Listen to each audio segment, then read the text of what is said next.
welcome back to another episode of All About DMSO.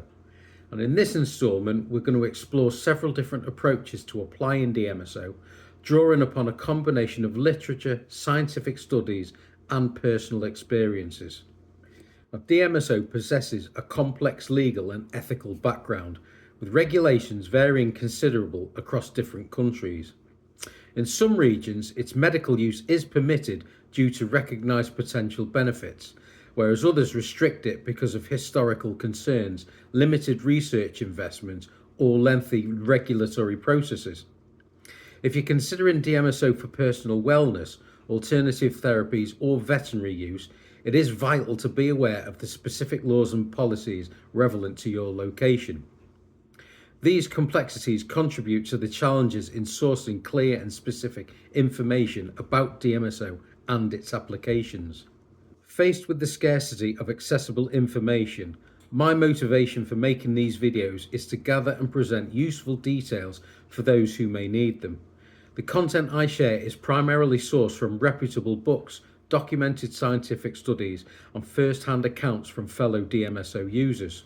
For years, I've personally used DMSO to address various ailments from toothaches to joint pain and many other bumps and bruises in between.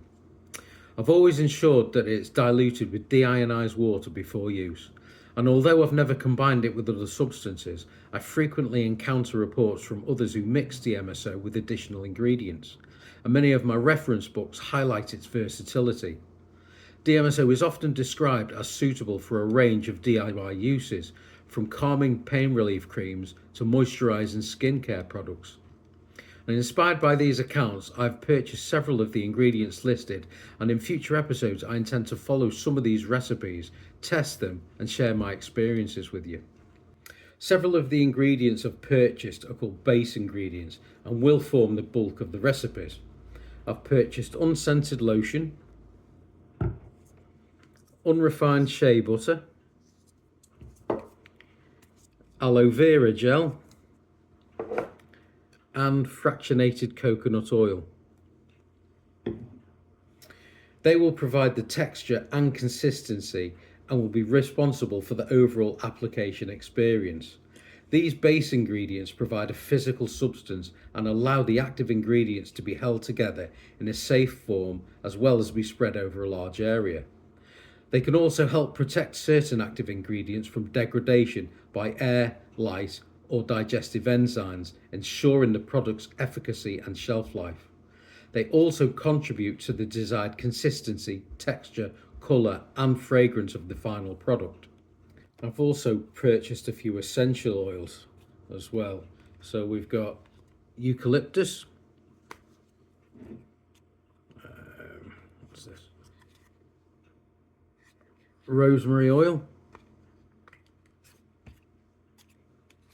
lavender, frankincense, peppermint, and also rosehip oil. Now, these essential oils are concentrated plant extracts that capture a plant's scent and beneficial properties. The most common and safe methods of use are aromatic inhalation and topical application. Essential oils must always be diluted before applying to the skin to avoid irritation or allergic reactions. Use a carrier oil such as coconut, jojoba, or sweet almond, etc. Never ingest essential oils unless under the strict supervision of a licensed healthcare professional, as some can be toxic. Always keep out of reach of children and pets, as many oils are harmful or toxic to animals. You should always perform a skin patch test before using a new oil extensively. Consult a doctor if you're pregnant, nursing, or have a serious health condition before using essential oils. To quote a passage from DMSO Natural Healing Guide, creating your own DMSO-based products allows you to take control of your health and wellness.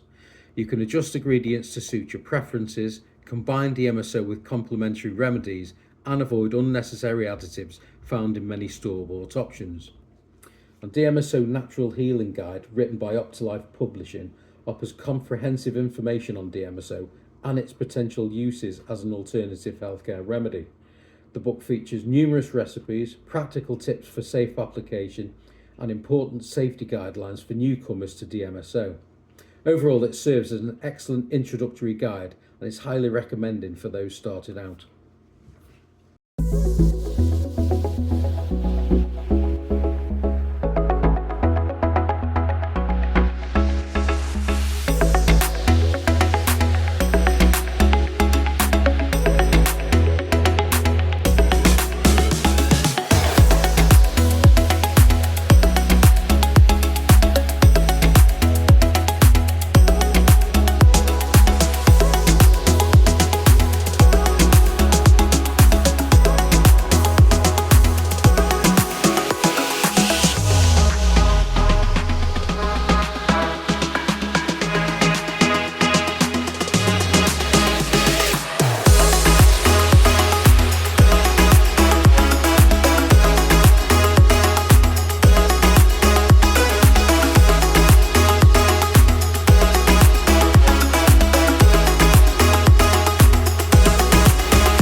So I've made the muscle relaxation rub with magnesium oil and DMSO. And the only negative I've got is you can see here the liquids separate, which is perfectly normal for water and oil.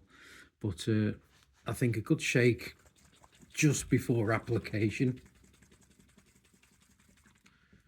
and they're combined and you should be ready to go.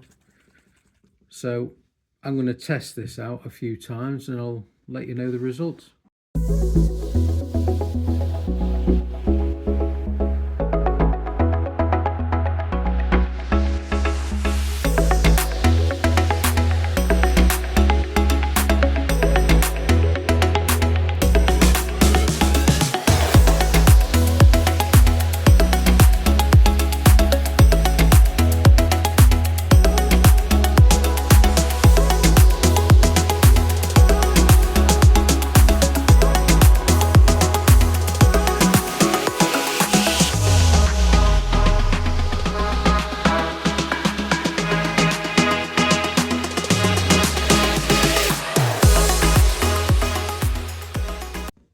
It's been a couple of weeks now since I made the muscle rub with the magnesium oil and the DMSO, and I have tried it a few times and I must admit it is pretty soothing. But since I don't go to the gym much these days, I haven't really had a chance to test it on any fatigued and sore muscles, which is really what it's for. There was a night last week though when I had an unbelievably painful episode of cramp in me and a thigh, and I jumped out of my chair and I couldn't move for about 10 minutes because the pain was that intense. But when it actually subsided, I hobbled over to the cabinet where I kept my DMSO rub, and I applied a dropper full to my inner thigh and just gently massaged it in, and it was really nice and soothing. I mean, I still had the lingering pain that you get with cramp, but I don't think it was as much as it was as I usually get. So I think the massage rub actually helped, and I applied it again the next night to my thigh and massaged it in. And usually when you get cramp, it does linger for a few days afterwards, but it didn't seem to linger as long this time. So I definitely think the massage rub helped. So was it worthwhile to make the rub? Well, I believe so. I mean, I'll probably tweak it a little bit. So next time I'll probably use the 70% DMSO as opposed to the 50%. Just because I'm used to using DMSO and the itchy side effects doesn't really bother me anymore. But if you are new to DMSO, I'd follow the recipe if you're going to do so. I also think I'll continue with the lavender because I really like the smell of lavender. I find it very soothing. So overall, yeah, I think the rub was a great success and it's well worth making it again.